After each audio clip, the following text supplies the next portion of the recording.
So I'm going to see. So there's a few of you, right? How many of you are brand new to LLMs, prompt engineering? You're just trying to get in there and trying to look at this. So maybe if you are in that boat, please raise your virtual hand.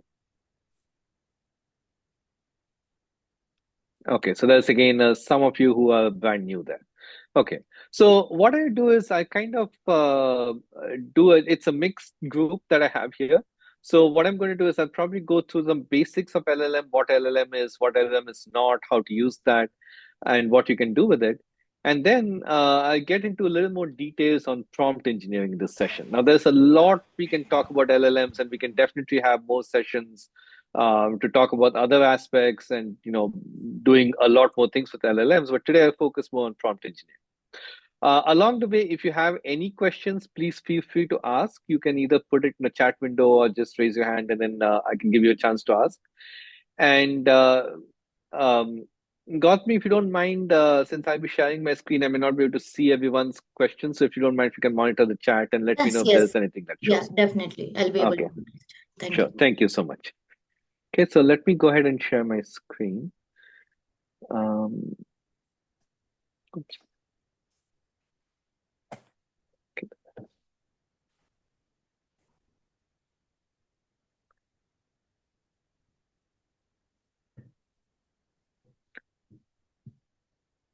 Okay, so let me. So okay, are you able to see my PowerPoint presentation right now? Yes, Rama. Okay, perfect. Okay, so let's start with the basics of LLMs. Right? So what are LLMs? So attention is all you need. How many of you have heard that phrase? Attention is all you need. Okay, so there's some of you who have basically heard that phrase, right? So basically, what LLMs all started with is this concept called a transformer. And so, in the few years ago, there were a lot of people who were doing a lot of research on natural language processing or NLP. And what they were trying to do is mostly what they call as sequence to sequence transformation. So basically, you have a sequence of words and you want to transfer it to a different sequence of words. And the main use case there at that time was basically doing translations. So if you have a couple of sentences in English, that's a sequence of words in English, you want to translate that into French or German or whatever other language that you want. And so they were coming up with techniques and saying, okay, well, how do I take the sequence and come up with different types of technology that can basically do the translation into a different language? Now that's how it all started. And in 2017, there were about group of 8 researchers at Google, and they published a paper called "Attention is All You Need." And so in that paper, what they said is they came up with this concept called a transformer. And the transformer is basically a neural network. It's a type of technology that is basically can learn different things. Similar to how we have neurons in our brain, there's neural network technology in the computer. And it had the specific ability that it had a technique called attention. And by attention, what they mean is that when you have a set of words, what which word and which word kind of go together. So what is and so if you're trying to do a certain task, which words do you need to pay attention to? Because when you're trying to translate from one to the other, if you want to get the grammar right and if you want to get all those things, you want to pay attention to specific words, and using that you can do the translation better. So that's how this whole thing started. And what essentially a language model does, it's predicting the next token. So you give a sequence of tokens, it decides where to pay attention based on the sequence that you give, and it outputs another sequence of tokens. And in order to learn that attention and learn what is to be done, it has different patterns that it learns. And so that's basically, and it has been trained. I mean, today's language models have been trained on pretty much the entire internet, right? If you take Gemini or ChatGPT or Claude or any of those, they have been trained pretty much on the entire internet. So that's how they have been done, and they have a lot of different internal parameters. And it started off with probably a few million parameters in the old days, old as in 2017, 2018, and then today, 6, 7 years later, there is billions of parameters, right? Some of the large language models have lots of parameters that they have. So by training those parameters, it knows how to do these tasks. Now, when what started off as a sequence to sequence transformer, basically just doing um, a translation, they said, okay, let's try this on other types of tasks. So let's try it on question answering. So you have a question, I want to give you an answer. And so you have a sequence, which is a question, it's going to give you a sequence with an answer. Let's try it on other types of tasks, like maybe classification tasks. You have a sequence of words, or maybe a sentence or a paragraph. I want to classify it as a certain type of emotion. Is there anger? Is there happiness? Classify it with the emotion. And it turned out that the models that they had, the technique that they used to transformer was actually doing pretty good at those tasks. So then they kind of said, oh, this is really good because now it's not just doing a translation, it's doing so many other things.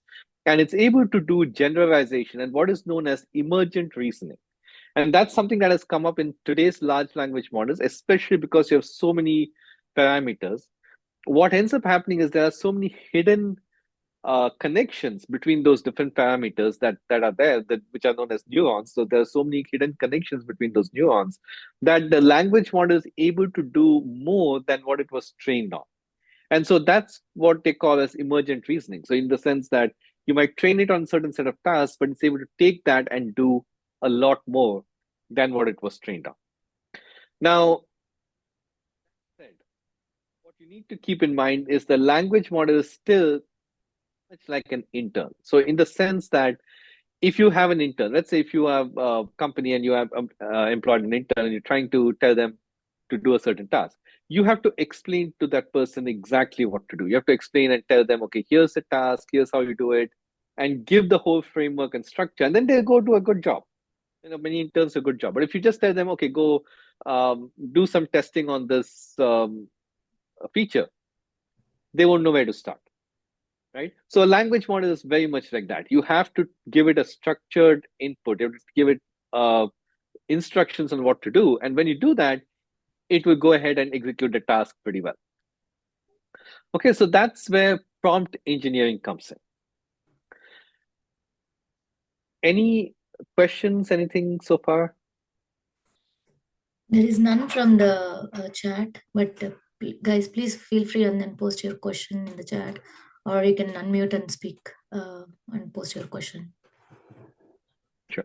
I do have a question. Yes. I'm still trying to understand what the parameters represent. I've been trying to do some reading on LLMs, and Mm-hmm. that parameter seems to be a sticking point for me on understanding it. So can you Sure. Okay. show or talk us through an example of a sequence of parameters and what does the parameter mean? And I Sure. guess between the parameters and tokens, because I'm not sure if they're the same or not. No, tokens and parameters are two different things. So let me give you an example. Let's say, let me just see if I can find some good. Okay. So let's say you have a sequence of input. Are you able to see the browser window on my screen? Yeah, I can see it. Okay, perfect. Okay. So what happens is this is what is a basic neural network. A transformer is a little bit different. There's a lot more detail that goes into it, but it's still a certain type of neural network. Right? So in its very, very simplest form, what a neural network does is it has a set of inputs, and these inputs can typically be some kind of numbers. So you can give it an input saying 0.3, 0.65, negative 1.1, or negative 0.7, 0.8, right? Typically, the inputs to a neural network are either a number between 0 to 1, so it's a fraction between 0 to 1, or it will be a fraction between negative 1 to 1. Now, when you input text in there, there is something known as an embedding layer, which will take that text, and there is a certain kind of math it does to convert that text into a number. And so eventually, what this neural network or the transformer will see is a set of numbers. So let's say you give it a set of numbers, 0.3, 0.7, 0.1, 0.4. Each of these links that you see, these are called parameters. So a neural network would have multiple layers. It takes this input and it does some operations on that and gets an intermediate input. and then it does some more operation and gets an final input, and then it gets a final operation and then gets what is known as an output. So there is input layer, which is the green one. There's one or more hidden layers, and then there's an output layer. So each of these links that you see between any of these layers, those links are what they call as parameters, right? So the parameters are basically weights. And these are learned. There are different techniques on how to train a neural network so that these parameters are learned, and there's a whole math behind it. Now, let's say, for example, this input is 0.2 and this weight is 0.7. It will multiply the same thing and say, okay, this 0.2 times 0.7, it gives you 0.14. So now this link gets an input 0.14 from here. Let's say this is 0.5 and this is 0.1, so it gives you 0.05. And so now it adds it up and says 0.14 plus 0.05 gets you 0.19. So this particular hidden parameter now, or hidden node now, has a weight of 0.19. Then it goes ahead and again there's a multiplier. Let's say this is 0.6. You get 0.19 times 0.6, which is 0.1 or close to 0.12, right? And so on. It adds up all of those. And then it eventually has a final, what is known as an activation function, which is basically it takes all these numbers and converts them into an output, applying some kind of a function that is there. It's a mathematical function that's there, and that output will be a class. Let's say it is or it could be a sequence, or it could be whatever else. So all of these different weights that are basically embedded, and how these nodes are connected to each other, those weights are basically what are known as parameters in a neural network. If you take a large language model, it has the input layer might be about 60,000 nodes. So you have a huge number of nodes in there. It might have 2 or 3 or maybe even more hidden layers, each one having maybe a few thousand nodes. And then the output layer might again have another, let's say a few thousand nodes, right? So totally you have almost, let's say 100,000 different nodes, and all these links connecting each of those. And let's say if you have, 100,000 nodes connected. Obviously, not every node is connected to every node, but if you had 100,000 times 100,000, you get almost more than about 10 billion, right? So each of these links on how they propagate the information. So whatever information you're providing here, it is propagating through using these different weights, and those weights are essentially what is known as parameters. Does that answer your question? Yes, I'm starting to. It is a little bit hard to understand, but I think what you just explained actually starting to clarify some things. Thank you. Sure. There is one more Okay. question. Yes, go ahead. Do LLMs need embedding in order to understand patterns such as similarity in the meaning of words? Yes. So basically, what happens? So embedding is essentially you take a text. So let's say if I write a text, right? These networks adjust connection strengths. Now, this this particular text, you cannot directly pass to a language model or any kind of neural network, because neural network ultimately is a math. It's a type of mathematical framework, right? It only understands numbers. So we need to have some technique of converting these numbers into what are known as, converting the text into numbers. So you have a sequence of letters. You have, a sequence of letters like T, H, E, S, E, all that. And it is basically going to convert it to a sequence of numbers. So that's called an embedding, basically. Now, in order to do that, how do you take this and convert it into an embedding? There is a whole, technology on what people have come up with, and there are many different techniques. And Gemini uses one technique, Bart you might use a different technique, like GPT uses a different technique. So that each language model has its own specific embedding technique that they use. But yes, in order to infer anything, you have to first take the text, convert it to a sequence of numbers, and then pass it to the system, which will now take all these different weights and do the multiplication and do all this different techniques inside of that, different types of math, and then gives you a sequence of numbers as the output. And then now you have the reverse embedding, which basically now takes this sequence of numbers and converts it to the output text, basically, which is basically doing the reverse function of the embedding. So yes, you would need embedding for doing anything. Typically, when you use some kind of API, let's say use Python to write the code, and you're connecting to GPT using some kind of an API, the embedding and those things are hidden inside the API itself. So basically, you don't get to necessarily have to do a lot of stuff with the embedding with today's tools. You just pass it the text, and the API will automatically do the embedding, call the network, do all the stuff, and then do the reverse embedding for you. One question on this, May. So the embeddings, right? Let's say the Gamma, and let's assume Google has its own Gamma open source stuff, and their embedding is following the Google-related embeddings pattern, for example. Whereas when I am using in my LangChain project, I am calling the OpenAI embedding. Will that cross-pollination work? In case of the RAG, I mean, the RAG I'm augmenting with the more data with my embedding on my own, let's say OpenAI embeddings. Yeah. Right? So again, if you're using the embeddings directly and passing it from one model to the other, it won't work. But typically, most people don't do that, and most frameworks, you don't even need to do that, right? What you essentially doing is you're calling an API with whatever information that you need. And so all the Yes. embedding and de-embedding, everything happens behind the scenes. So even though you've used OpenAI's embedding to create something and you've set it up, when you call the API to get the data and pass it to Gamma, that APIs will do the translation and things for you. Okay.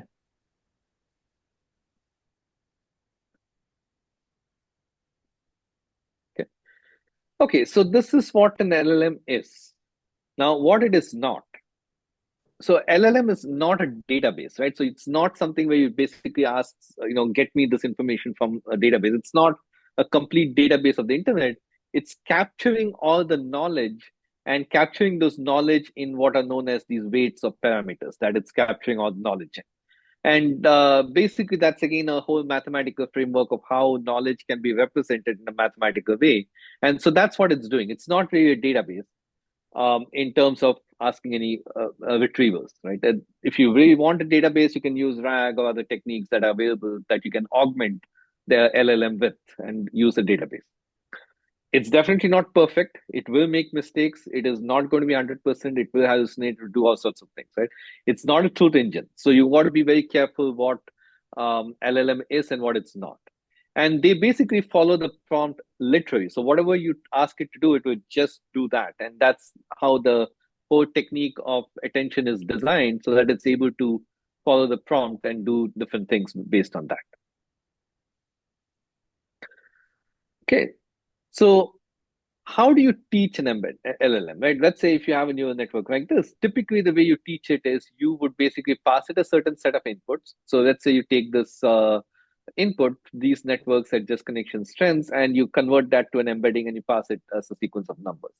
And then you have an expected output. So you know that, okay, when this input is passed, I want it to output deep learning. And that's what I want it to output. So you have an expected output that you have defined.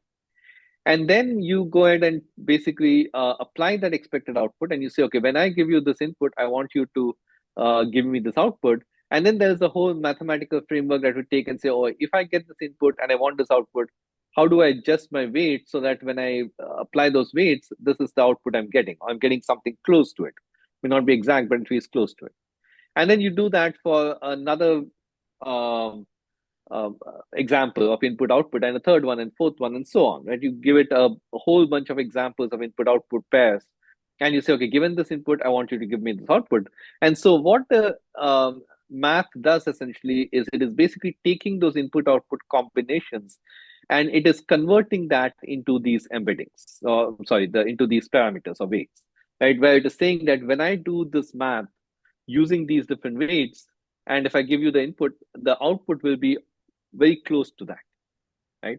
So for example, let's say if you want to do 2 plus 2 is 4 and 3 plus 3 is 6 and 1 plus 1 is 2, then it kind of learns that, okay, when I get 1 plus 1, I'm going to give you 2. When I get 2 plus 2, I'm going to give you 4.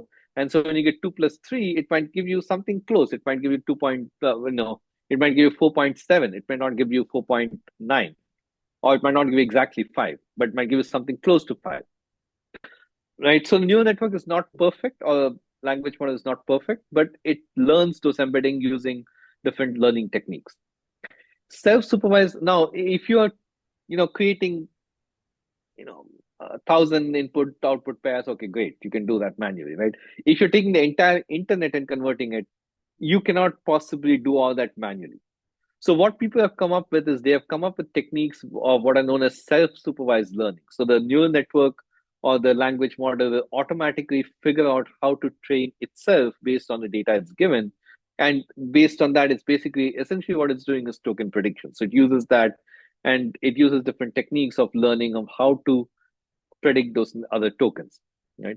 So the whole framework, what it will do is to take the input, and then it will mask certain parts of the input. It will modify the input in a certain way. That way, it creates the learning input-output pairs, and then it will go ahead and train the LLM based on that. Okay, but again, those are the internal details. But in general, let's say you have taken language models like Gemini and GPT and Claude and others have been trained on a huge amount of data, and that's how they have become so powerful, right? Because they have captured the knowledge of all of the internet into these billions of parameters that they have. So, what can they be used for? There are many different use cases, right? So QA testing automation, that's definitely one of the use cases. Code reviews, code generation. There's a lot of different coding related tasks that LLMs are being used for. Vibe coding, for example, has become big now. You have tools like a Cursor or Windsurf, which can do automated coding for you. You have things like, for example, Lovable, which you can use to generate websites. There's so many different things there, right? Workflow productivity boost. So a lot of automation, workflow automation. If you want to draft Jira tasks, you want to create release notes, you want to, many of the repetitive tasks that you're trying to do, you can do workflow automation using language models. And then knowledge assistance. I'm sure, pretty much all of us today are using, asking ChatGPT for any questions, right? I mean, the days of asking Google and trying to dig in is pretty much going away, and everyone's shifting towards Perplexity, ChatGPT, any of these to ask the questions. Right. So for knowledge, so there are many different use cases that LLMs can support based on what they have. So they have their strengths. Obviously, they are not perfect, but they have their strengths, and that's what we want to capitalize on.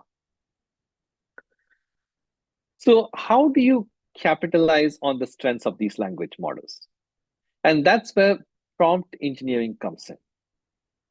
So what is prompt engineering? So prompt engineering is the process of giving specific instructions. How do you define and how do you craft and how do you create those specific instructions that you can pass to a language model?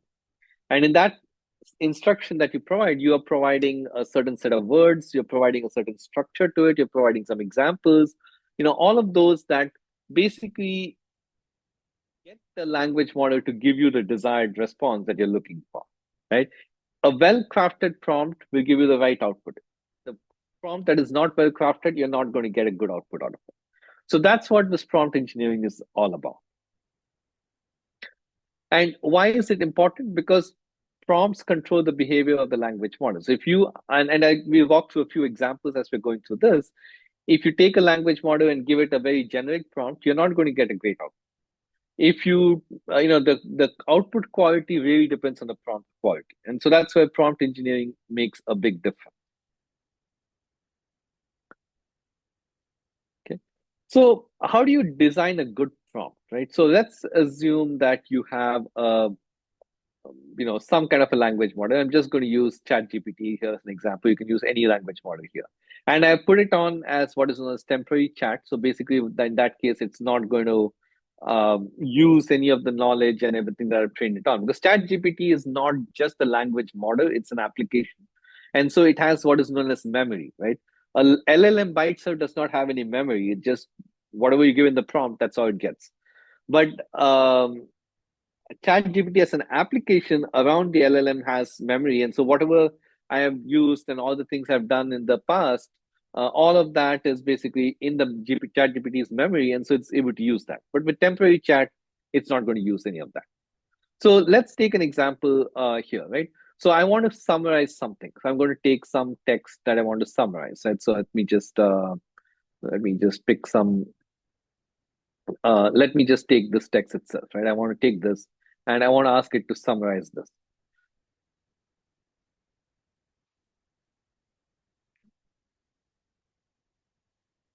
Okay. So if I give this a prompt, it will do something. It will go ahead and summarize this whole text. But now, is this the summary that you're looking for? Is this what your use case is? Right? It doesn't know, because based on this, it doesn't know how you want to summarize, what you're wanting to do, and all those details, right? So in order to be more, so the first thing that you want to be in your prompt engineering, so you want to be very specific. So now the same thing, let's say if I take this and say, instead of summarize this, I'm going to say summarize this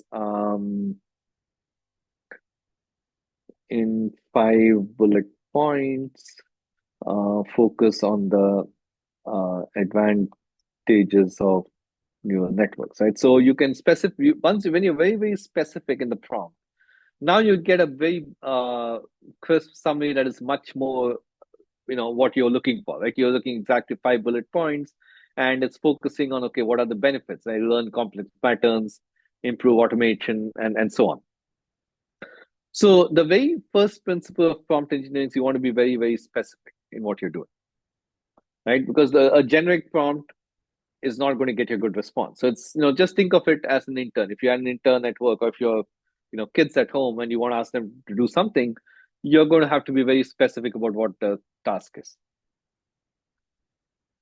Second thing is you want to provide context. So you want to provide context on who is the audience, who's the goal, what's the goal of what you're doing, what kind of language tone you want to have, and so on, right? What are the constraints, what to ignore. So the same thing, if I want to say, okay, well, I'm going to say, I want to be more specific, and I'm going to say summarize this, and I'm going to provide who is the audience for this and what is the goal for this, right? So I'm going to say for 10-year-old students,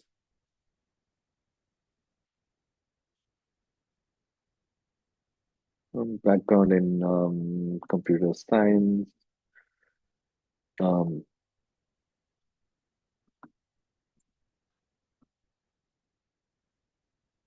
okay, so now if you do that, it will now give you a better summary, and it will be more focused on what you're trying to do, right? So the second thing is you want to provide more context. Whenever you do give a prompt, you want to provide context to that prompt and say, okay, here's what you're trying to do, and who the audience is, what the goal is, and so on.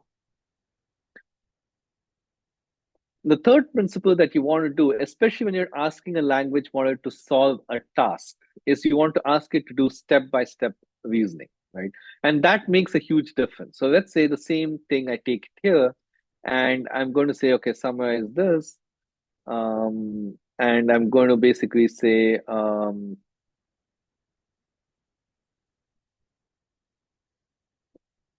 go step by step. Actually, maybe I'll just put that at the beginning of the prompt.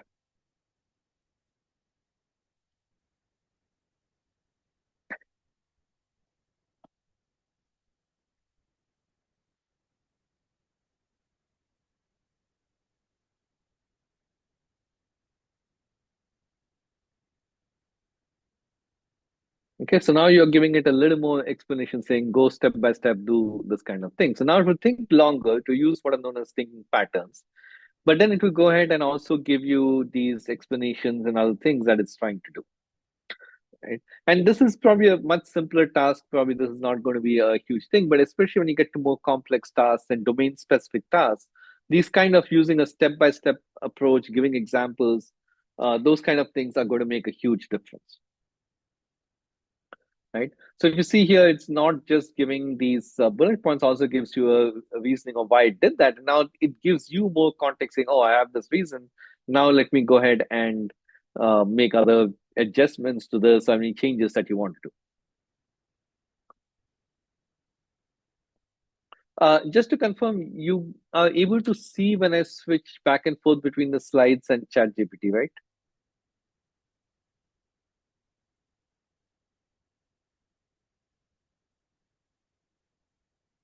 Okay, perfect. Okay. Now, the other thing is, you want to structure the outputs, right? So if you see here, the first time I said summarize this, it pretty much, whatever I gave here, it gave another piece of text as a paragraph. And if I wanted bullet points as an output, uh, and it did not give me those bullet points, right? Or you can ask outputs as a table, as a JSON, and other things like that. In this case, I specifically said summarize using 5 bullet points, right? So now it's kind of giving me a structured output in that specific format that I'm looking for. So being able to specify the output format and put all that in the prompt, it's important because of a few reasons. One, it helps reduce hallucinations because now your output is very much more structured. And you can also manage the token usage, and I'll get to that in a little bit as we go through some of these examples here. Okay, so these are some of the key principles that you want to use when you're doing prompt engineering. Yes, Manuel. Just quick question. How does structure, requesting a specific structure reduce hallucinations? I'm trying to connect, because I mean, yeah, I can say, like, for example, your example of summarize this, and you say summarize it in bullets, summarize it in a table. But why would that help with hallucinations? I'm just kind of intrigued by that statement. Yeah. Okay.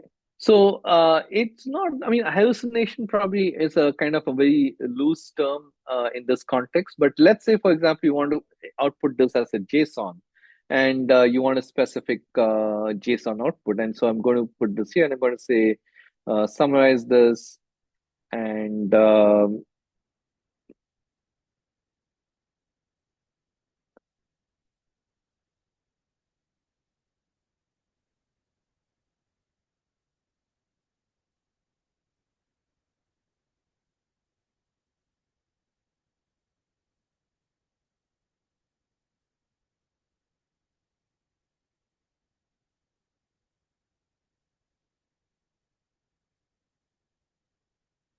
okay, so I'm going to put something like this here, right? So now what happens is if you do that, it's going to say bullets is this, other step-by-step reasoning, why I chose it. It's kind of giving you a whole range of explanation on each item, what it's doing. So now what it's doing essentially, it is basically forcing the language model to say, okay, on this bullet, I want to have the why I chose it. On each bullet, I want to have its own why I chose it. And so it goes ahead and kind of forces it to put those things together. So that is one of the things that helps reduce hallucination. Now, again, just by doing this, it does not necessarily reduce the when you do this structured output and you give other things in the prompt saying you have to basically ground your results in facts. And if you have tools, then we get to tool calling in a little bit where you can connect different tools to the language model, and those tools are basically forcing it to do more grounding. Then when you're doing the structured output, it is able to basically structure the thinking process of the language model and how it kind of guides the whole tool calling process and the grounding process and everything. And so that kind of the net result of all of that together is what essentially reduces the hallucination. Thank you. Sure. Okay, now in optimizing token usage, obviously it again depends on the prompt. In this particular example, probably actually used more tokens because it's giving you a bigger output. But in some other specific cases, you can see, we get to some examples of how it can reduce tokens. Okay, so you found your question is mathematically, why do hallucinations happen? So going back to this neural network kind of architecture, right? Basically, what happens is you're giving it a set of inputs and you have these weights. And basically, if mathematically, what it's doing essentially is it is a really big matrix multiplication, right? At the end of the day, and plus some other types of techniques on top of that. But eventually, you can look at it as a huge matrix multiplication with some kind of what is known as an activation function or a smoothing function and other types of functions that apply. So when you do that, when you give the same input, the way the language model is designed, and even if you give the exact same input, there's what is known as a thinking process. So basically, there's a kind of a loop, a feedback loop within it, which goes back and forth, and then it eventually gives the output. So this is a simple feed-forward neural network, which is basically just forward propagation, and you give it something, you feed it something, it just goes forward. So that's known as a feed-forward neural network. A transformer is not just a feed-forward; it has loops and other things within that.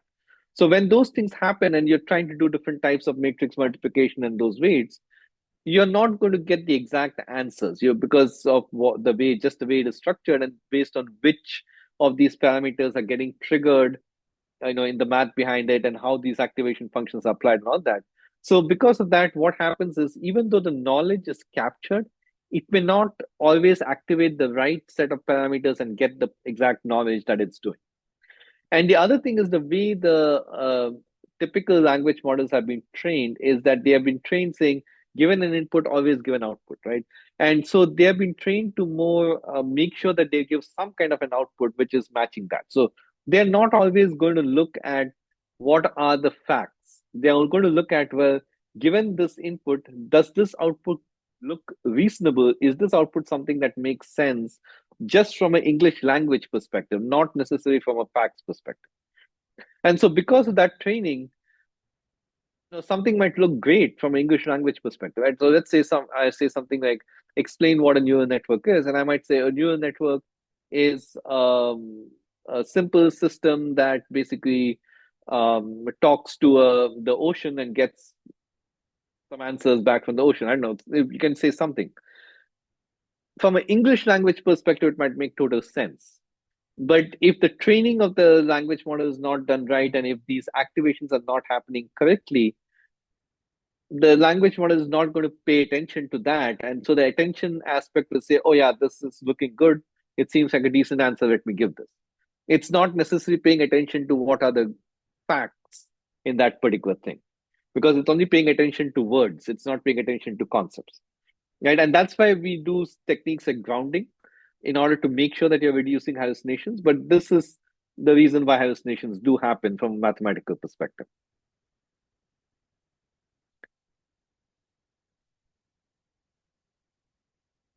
Okay.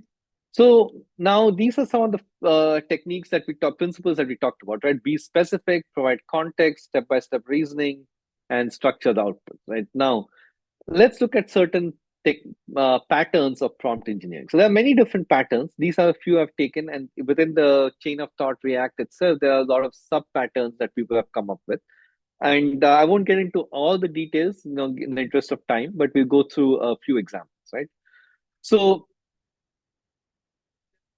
things like zero-shot prompting, few-shot prompting, role prompting, chain of thought, and react, or reason and act prompting. What is zero-shot prompting? So I think let's start with this, right? So zero-shot prompting means you're not giving any examples. You're just asking the language model, do this particular task for me. So in this case, this is what would be an example of zero-shot prompting. You're just saying, okay, summarize this, here's the task, and do this.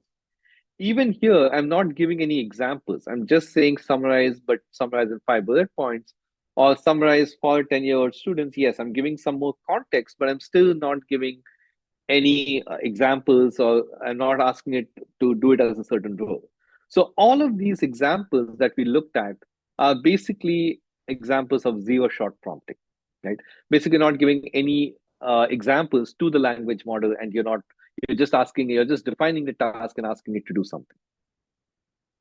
So what are the advantages? Obviously, it's fast. There's really no effort involved in creating the examples, and it's flexible. You can do it across many domains. It's very easy to use. And for a lot of different types of tasks, like summarizations, classifications, various things, it is pretty good, because the language model already has been trained on so much of information that many times the zero-shot prompting is good enough. But then when you get to more domain-specific tasks, or you get to tasks that require a lot more reasoning, or basically agentic AI, kind of when you get to agents that think and reason, those kind of things, it becomes less efficient in that. It becomes less predictable. It starts making more mistakes. Accuracy goes down. So these are some of the techniques, the pros and cons of zero-shot prompting here. So now we get to what is known as a few shot prompting. So anyone who wants to volunteer on what's few shot prompting?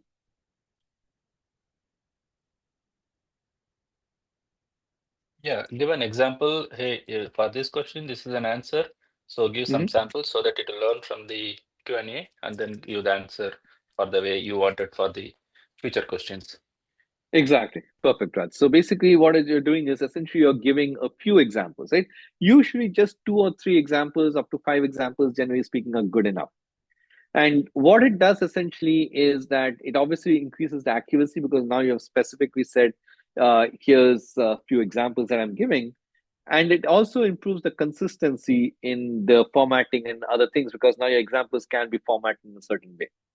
So especially when you come to domain specific tasks or other certain specific types of tones, or certainly you want a chat bot to behave in a certain way, few shot prompting helps because now you're setting the tone, and in two ways. One is you're giving examples both from a content perspective and also from a language perspective.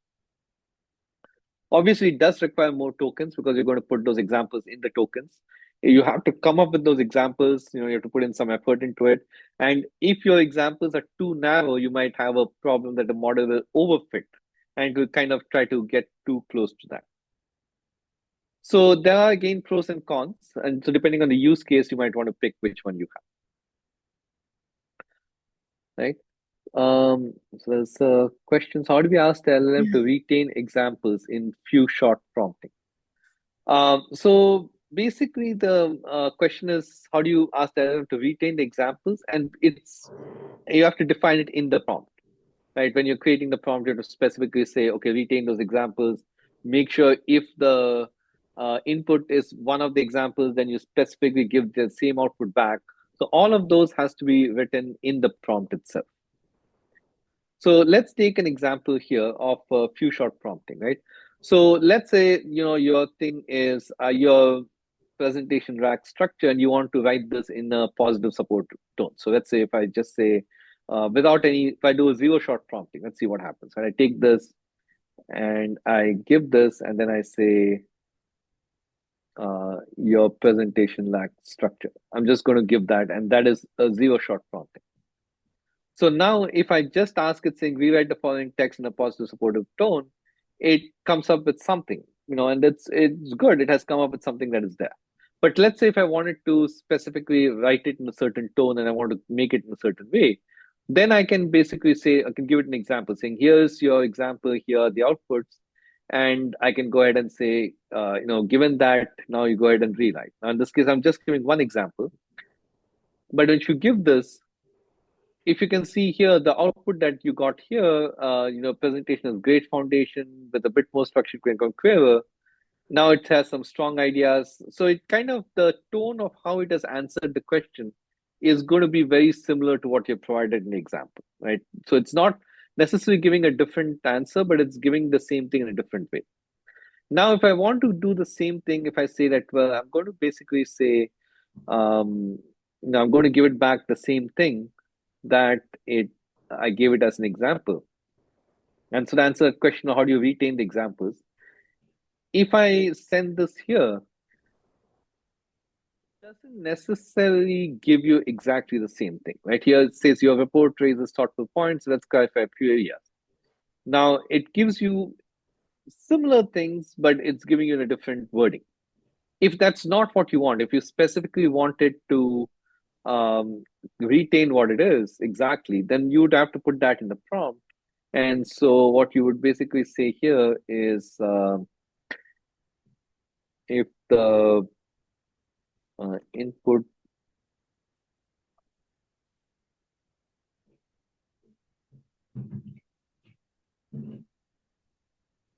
returned output exactly as the example, right? So now what happens is when you say that, now what it does is it is going to give you exactly what you have provided here, right? So you have to basically specify that in the prompt. If you want the language model to basically retain the inputs and you use those examples in the few shot prompting in certain ways that you wanted, you specify that within the prompt itself. Okay, so Tejamai, does that answer your question? Yes, thank you so much. Sure. Okay, so now these two, now this is so far we saw an example of zero shot and few shot prompting, right? Where few is just one example, but you can always go through other things as well.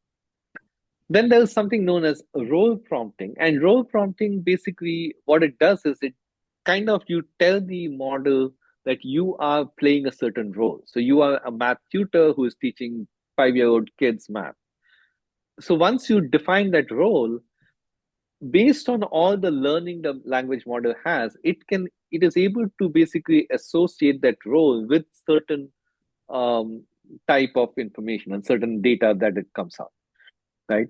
And so it is able to kind of say that, okay, based on this role, here's what I can do, here's what I cannot do. And all of that is coming from the whole attention concept that it has learned based on that. So this role-based prompting, what it does is it now reduces ambiguity because the model knows exactly who it is and what it should prioritize. And it basically boosts consistency because now it kind of, you have a consistent way of explaining the output. Obviously, the role has to be defined clearly. And if you have something else in the prompt which is contradicting with what you've given early on, then the role might be overridden, right? So that's basically what it is. So, there are a few different things that you do want to keep track of, and have hallucinations coming from role-based prompting because now the model is basically saying, oh, no matter what, I have to answer something based on that role. So it's going to force the model to answer that. So again, you have to kind of craft the prompt very carefully if you want to do that, role-based prompting. So let's take an example, right? So let's say you are a math tutor for 5-year-old kids.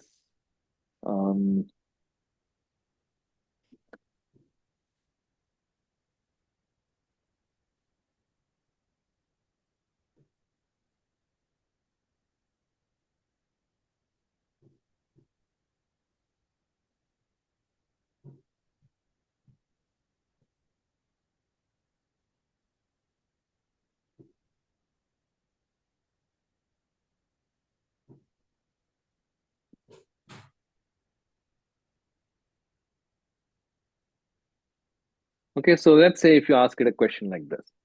Now, what ends up happening is, because you have told it to your 5-year-old kids, it is basically going to give you some things like this. Add the clues together, the y and minus y cancel out, so you get this, divide by 2, and it gives you this final answer.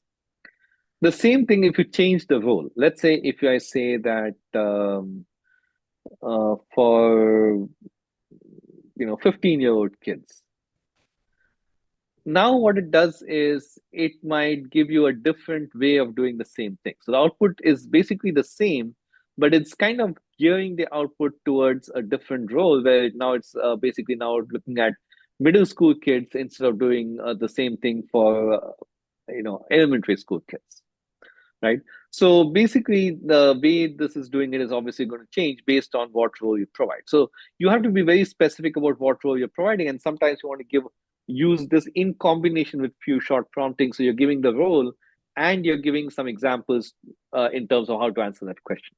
But the role-based prompting will basically change the behavior of the language model based on what role you specify and what parameters and guidelines you give for that particular role. So let's say, here's another example. Let's say I'm going to look at an insurance claim and I'm going to do some kind of risk assessment of insurance claims. Now, if I just ask it, okay, here's the insurance claim, here's some details, give me a risk assessment. It may not give you a very good answer. But if you specifically say you are a senior bodily injury claims adjuster with 20 years of experience, now it knows, okay, I'm focused on bodily injury, I'm focused on claims adjustment, and based on that, I'm going to give the particular answer. It's going to give you a lot more, I guess, focused answer. So let's say, if I just give it an example, let's say, if I just say,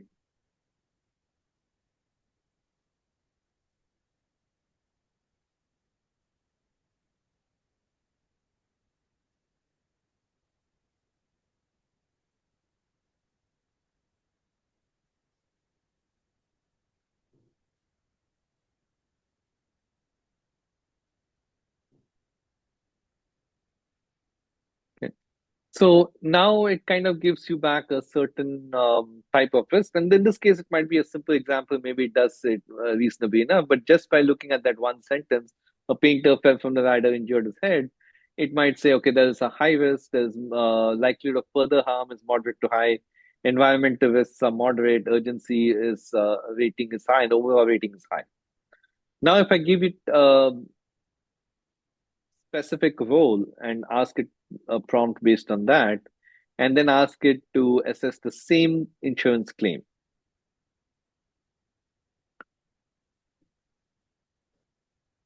So now it's now specifically saying, oh, here's the mechanism of injury. Here's, okay, head injury has been mentioned, and because that is causing a medical risk, or incomplete or vague description of accident incident, because that is something that from insurance perspective is important to look at. You know, occupational setting, OSHA, or I think I forgot what OSHA stands for, but that's one of the regulations that are being used, and that is important to look at. So it kind of brings these more specific risks based on the role that is defined. Whereas here, it did assess the risks again, but it did it in a more generic way. So let's say if your use case was, okay, you want to create an application that is helping an insurance professional with assessing risks on insurance claims, you want to make sure that you're creating the prompt with a lot more specific instructions there.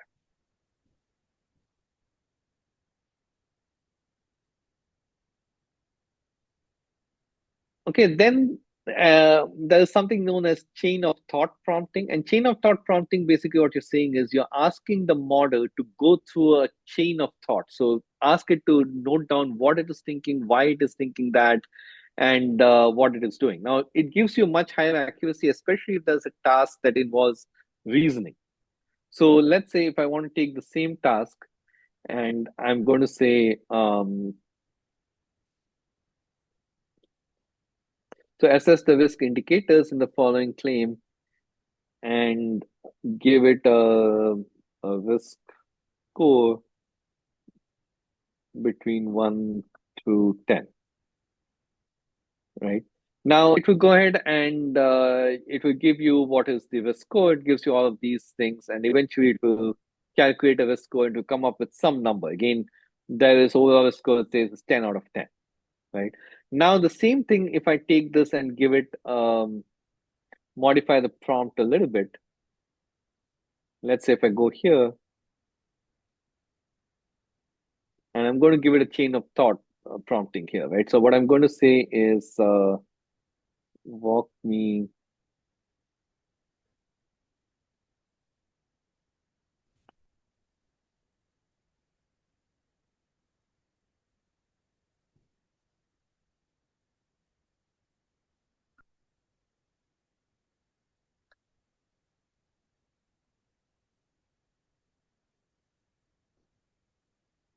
So now what happens is you're forcing the language model to go step by step and asking it to give a more specific answer. So it would think longer, it would use more tokens, it will go through that.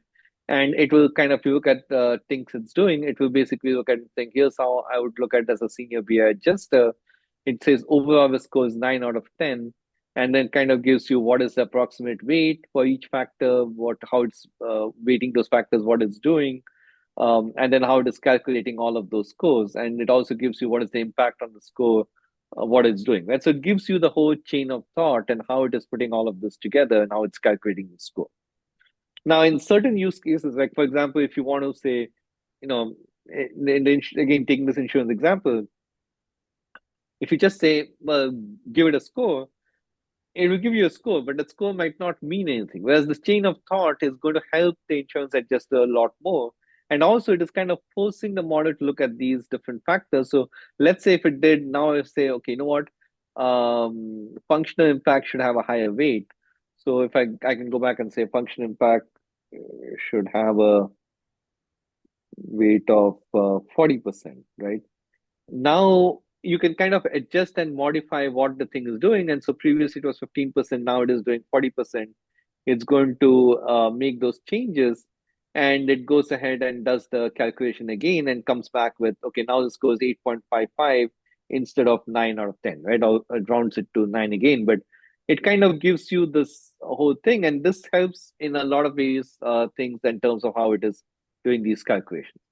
Now, if I want to get this output and I want to put it in the code and I want to do something more specific with that, then what I can do is I can again take this now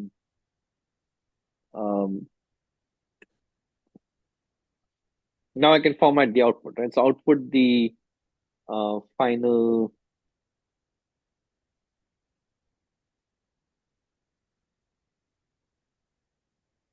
format, and you can have a list of JSON, you can have a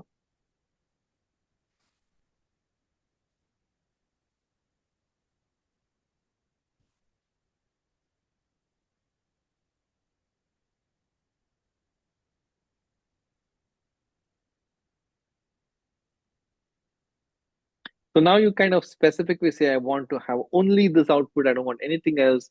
So now it will go ahead and do those calculations, and now it just gives you exactly just this. That's how it gives you, right? So now you can take this and you can put that, and you can write some code that you can use this for doing specific things. So the same output, I mean, the same thing, and in this case, you're going back with as a conversation mode, but you can always do it in the same prompt itself where you specify all the details. You can get different outputs depending on how you design the prompt and what your use cases.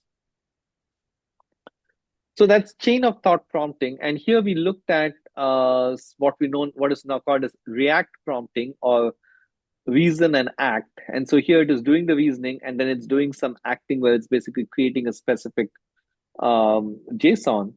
You can always ask it,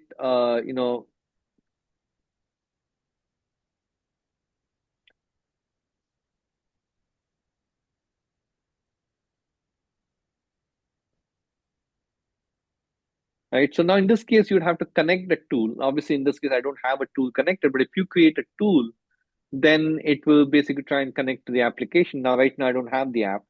So it's not going to give you that, but it's basically going to now take all of these and pass it to a tool and do various things. So the tool can basically guide in more specific things, especially when you have things like mathematical, calculations, statistical analysis, other things. You want to make sure that you're using those tools in that particular scenario so that it grounds the results. Also, search-based tools and other things, it can ground the results. So with React prompting, what you're doing is you're preventing hallucinations, you're improving the accuracy because you're giving it specific tools that you're using, and you can create reusable patterns using those particular tools. But obviously, it requires a lot more design. The way you would create the prompt is a lot more complex when you use React prompting than any of the other techniques. You have to create a tooling ecosystem. You have to whether it's a search API, database connectors, calculators, whatever tool that you have. And if the reasoning is flawed, you would still get wrong results, and especially the model can choose wrong action. If these tools can actually go modify things in a database or do something like that, then it becomes a lot more, an issue, because especially it becomes a security issue at that point. So you want to be very careful when you get into React prompting, and do some things like that, because you want to make sure that the whole ecosystem is managed appropriately. Okay, so let's say this is just an example. Let's say if you want to take a CSV and convert it to JSON using a proper schema, your prompt might look something like this, where you specifically say, you are an AI data transformation agent using the React framework. You kind of specify all these things, and I think Gautami will send you the slides, so you don't have to. I know it's a little tiny here, but you can go through the thing in detail. But you want to really craft your prompt very carefully, where you're giving all those specific details in that prompt. So the prompt becomes a lot longer and more complex to design. Okay, so just to summarize again, there are many different prompting techniques: zero-shot prompting, few-shot prompting, role-based prompting, chain of thought, React prompting. Zero-shot prompting, simple use cases is great. As you get into more domain-specific use cases and nuanced use cases, you want to start at least using few-shot prompting. If you want a specific pattern or a specific tone of the output, specific perspective, other business constraints, role prompting definitely makes it much better. Chain of thought, especially when you're using some kind of math, logic, reasoning kind of things, you want to use chain of thought, especially if you want to create agents and things like that. You definitely want to use chain of thought. And going beyond that, using the chain of thought, but attaching tools and actions, you can get to what is known as the React framework for prompting, right? Because we can use agentic workflows and step-by-step decision making using these things. Obviously, this is much simpler, least number of tokens, much more complex, a lot more tokens, but at the same time, this can make more mistakes and this is a lot more accurate, right? So those are the trade-offs that you have with these different prompting techniques.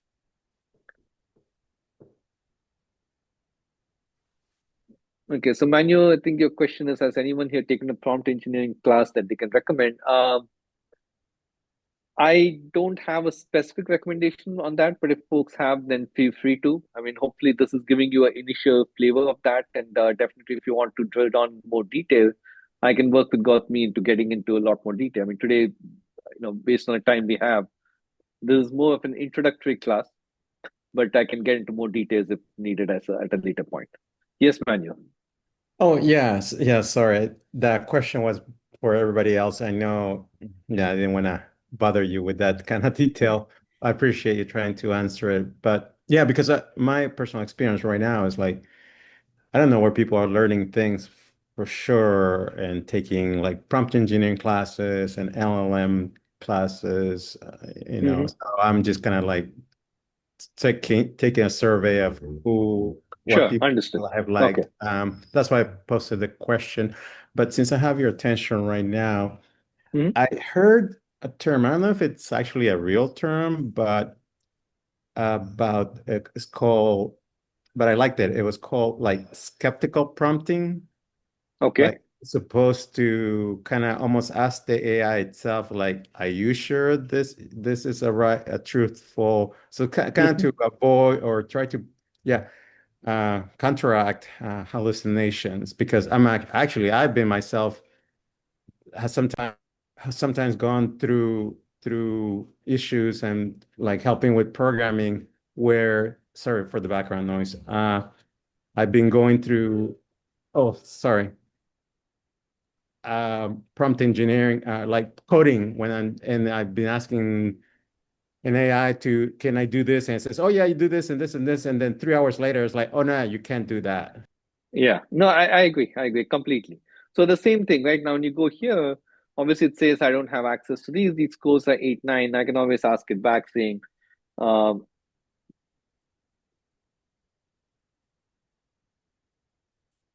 so now it will come back and it will rethink and to say, oh well, how it was determined, and kind of says why not a 10, why this, and then you can say,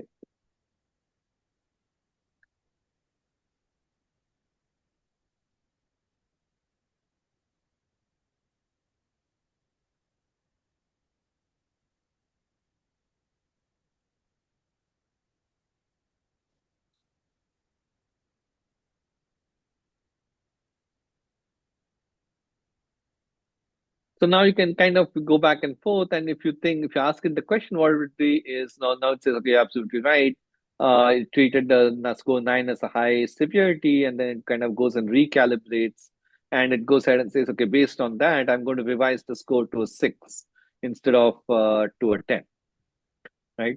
So yes, you're absolutely right. The skeptical prompting, especially when you're going in the conversation mode, you can do that. Give me just 1 second. Sure.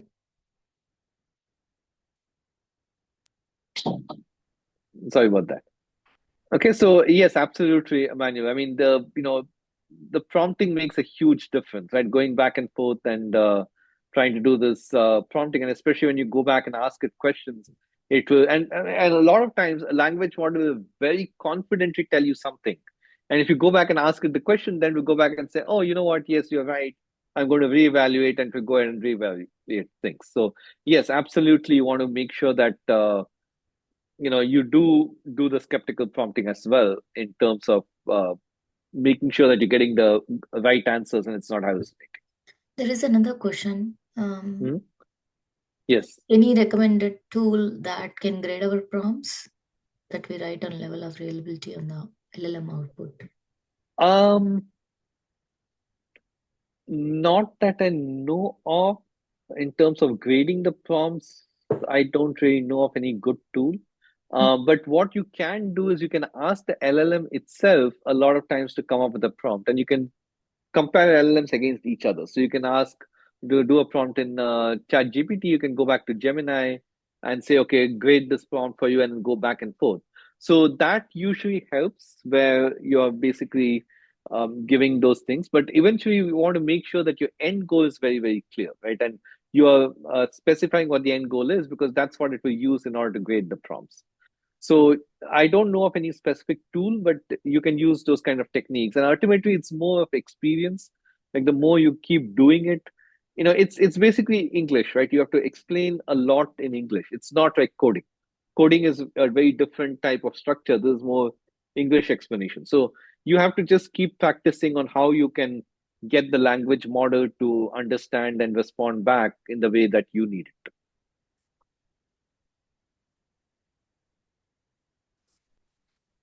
Okay, so these are some basic ideas about prompt engineering and prompting techniques.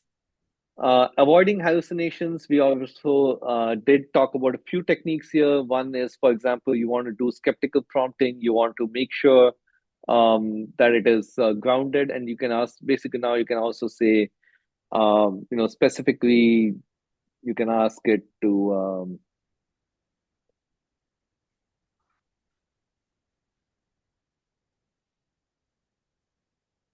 in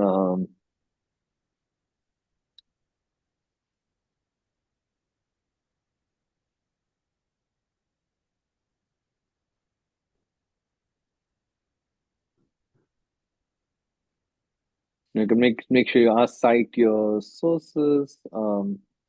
Make sure you only.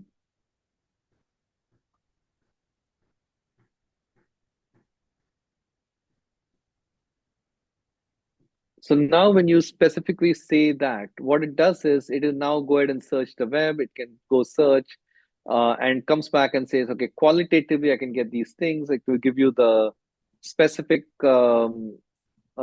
citations on where it is getting the things from. And then it says, okay, what we do know, not hallucinated, okay, here's what it is. But public sources do not provide a standard numeric severity score. So now it is kind of really kind of forcing the LLM to say that, okay, well, only answer with what you know, don't go ahead and do other things. So this is kind of where you're forcing it to avoid hallucinations, or at least reduce the hallucinations.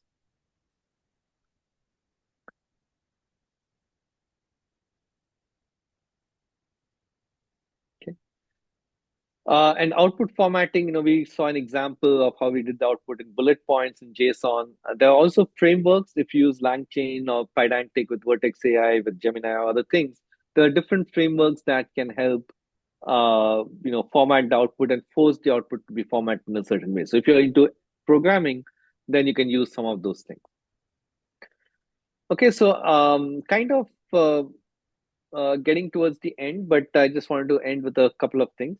Prompt debugging. So when you do the prompting, a lot of times it's not a one-step thing, right? It is an iterative process. You have to draft a prompt, test it, see what it does, refine the prompt, right? And kind of you have to give some examples. So it is a iterative process in terms of making sure that your prompt is working well.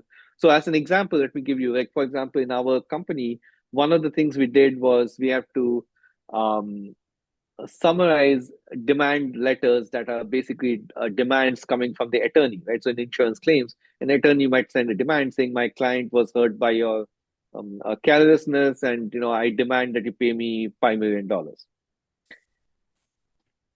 We wanted to summarize, because those documents, the demand letters, can be 200, 300 pages long. We wanted to summarize. We had to go through back and forth. We designed the prompt, it did some summary, it didn't give you what we wanted. So we had to change that. We said, okay, make sure you give the dollar amounts that are coming out, make sure you give the exact injuries that are showing up, make sure you document the list of entities. And then sometimes we had to break down that prompt and say, okay, I'm going to give you one prompt that says, just give me the list of entities. Another prompt says, just give me the dollar amounts. Then I combine those two and say, okay, combine these and create a crisp summary. So you will have to go through an iterative process in designing that. And so we took almost, um, 4 or 5 weeks in order to go back and forth and finally come up with a prompt, and then deploy that in production, so that going forward, any new documents can be summarized a lot more effectively using that prompt. right? So it is an output process, and you have to kind of, especially when you're doing prompt debugging, asking it the chain of thought and asking it to print what it's doing helps a lot in terms of debugging the prompt and going back and forth on that. So I had a few examples here, and I think we don't have enough time to go through all the example tasks. But what I would definitely encourage all of you is to go through this example and see how changing the prompt and using these different techniques can give you a different result. So let's say in user, there's a feature, there's some app that you have, and there's a user login feature, and the user wants to log into the email account and password and some basic rules that you're provided. And using this, you want to come up with um, test cases, and you're asking the language model to come up with test cases. So now you start off with just the basic zero-shot prompting, and you might just basically say, generate a test case for this, and you can see how it gives you the result and gives you a certain output based on that. It comes up with a list of test cases that it comes back with. Right? It gives you like 5 or 6 test cases, or maybe 15 test cases. So that's good. It has come up with all these different test cases. That's great. Now, if you want to format the test case in a specific way, you want to make sure it does it in a certain way, you can go ahead and look at role-based prompting, how that works. Or you can look at few-shot prompting, giving it some examples, and or chain of thought and other types of prompting. Now, React prompting is a little more trickier because you will need to attach a tool or a set of tools to the language model, which right now we're not going to go through. That gets more into the programming side. But what I would definitely encourage all of you is there are quite a few examples that I have provided in this. So go through those examples and take a look and try them out yourself. And that will definitely give you a lot more experience on how to design these prompts and how to work through some of those aspects. Right. And maybe, Gautami, if it makes sense, at some point we can have a longer workshop as needed on this topic. Definitely. I feel it's more energizing to have that hands-on workshop. Sure. Well, this Yeah. is really amazing. I know it's we have crossed the time limit, but still, if folks are interested, we can continue for 5 more minutes. Yeah, we will be sharing the presentation to everybody who joined this session. It's definitely you will be getting that from QNX's email. Rama, do Okay. we have some more to cover? I mean, mostly just a few points on common mistakes, how to avoid them. So you want to be very specific in the prompts. You want to break down the prompts into simpler steps. Use few short prompting if you have any nuanced tasks. There's a few different common mistakes and how to avoid them that I put together. Sure. So you can go through that. Go ahead. I feel this is very much important because we all prompt for generic basic use on day-to-day basis, but how to avoid with respect to the work or how we are using it, I feel this is really important. If everybody is okay with this, we can continue for some more time. Sure. If that's fine, then yeah. So basically, first thing is you want to be very specific, right? So you can't just say summarize this document. We saw an example, it said summarize foreign insurance at just in 3 bullet points. So give the goal, give the output formatting, give the role that you're doing this for, give the audience, provide all those details in the prompt, right? That makes a big difference. Break it down into steps, right? So especially if you have plan me a trip, plan me a vacation to South America. Okay, that's too vague. So you break it down and say, okay, give me options on airfares. Here's my budget. Look at these are my timings. I want to make sure I can only go in spring break. I don't want to travel more than 4 hours by flight. Give all those details and go step by step. So when you break down the task into steps, that gives you better prompting. And even summarize the document, whatever it is, once you break it down. And sometimes even the production pipeline, when you're writing any kind of applications, you want to have those separate steps where you say, do this, get the output, do this, get the output, right? So it would be in different steps that you're putting it down. Wherever it makes sense, especially if it's a nuanced task, make sure it gives at least a few examples. 2 to 5 examples are good, but just a few examples makes a big difference. Role-based prompting, make sure the role is very clearly defined, because if you give a confusing role or if you give something that's vague, it will make a lot of mistakes. So you want to make sure that the role is very, very clearly defined. Right? You want to separate the reasoning and the output. So whatever output you want, you want to make sure that the output is following that final thing. So it can say think step by step, but only output the final JSON. So if you go back to, I think, one of the examples we looked at, you wanted to output just the JSON, then you can basically in the prompt to specify, use all these steps, come up with the calculations, but finally output only the JSON. So especially if you're integrating it with code, you don't want the code to get messed up because you're getting all sorts of things, right? You want the code to have very structured output. Use tools wherever appropriate. And I know we kind of just touched upon React, but maybe in a separate session, I can go through a whole example of how to design a tool. And that will be a more technical example where you can design a tool and connect it and get the language model to actually use the tool. But especially if you can use tools, it makes it a lot more exact and less hallucinations. Enforce schemas and constraints. Again, you can specify things like respond in the valid JSON only, no explanations, right? So you specifically tell it that, okay, this is what I want, and don't give anything else at all. So you put that in the prompt. The other thing is there are tool calling frameworks if you're coding, and so you can use those things as well. You have to iterate, and prompt engineering is a very iterative process. It's not a one-shot thing, right? You have to keep going through that. So make sure you iterate through the prompt engineering as you're going through that. I think there was a question. Can we have the worksheet exercise as a homework? Yeah, Gautami, I think you can go ahead and share the slides as needed so that they can be homework for folks that they can work on. Definitely. Sure. Thank you. Okay. And having a separate Zoom workshop, again, I'll let you coordinate and we can look into that. But I'm happy to have one as needed. Sounds great. Thank you so much. Sure. Using long prompts, now you want to make sure that the prompts is very, very consistent, right? So that is the key part. You don't want to create a long prompt where in one place it says something, another place it says something else. Then the LLM is going to get totally confused. It's not going to give you the right output, right? So make sure that the prompt is very consistent and very clear in terms of what you're asking the LLM to do. And token costs, this is a huge thing. I know we didn't really drill down a lot into that, but if you design the prompt badly, you can really eat up a lot of tokens, and that can cause a lot more cost over time, right? So you want to make sure that the token, and that's a separate session in itself, like optimizing token costs, a separate session itself. But definitely, at least keep it in the back of your mind when you're designing these prompts. Okay, so again, prompts are used everywhere. So QA automations, agents, various things, prompt engineering is the key in terms of driving many of these things and making sure that you're getting that value out of the LLMs. Okay, so again, just to summarize, clear prompts gives you clear outputs, the structure matters, examples matter, and keep iterating with the prompts. Okay, thank you all. Any other questions? I'll be here for some more time. If you have any questions, I'm happy to stay a little bit more and answer those questions. I'll stop. Thanks, Archana.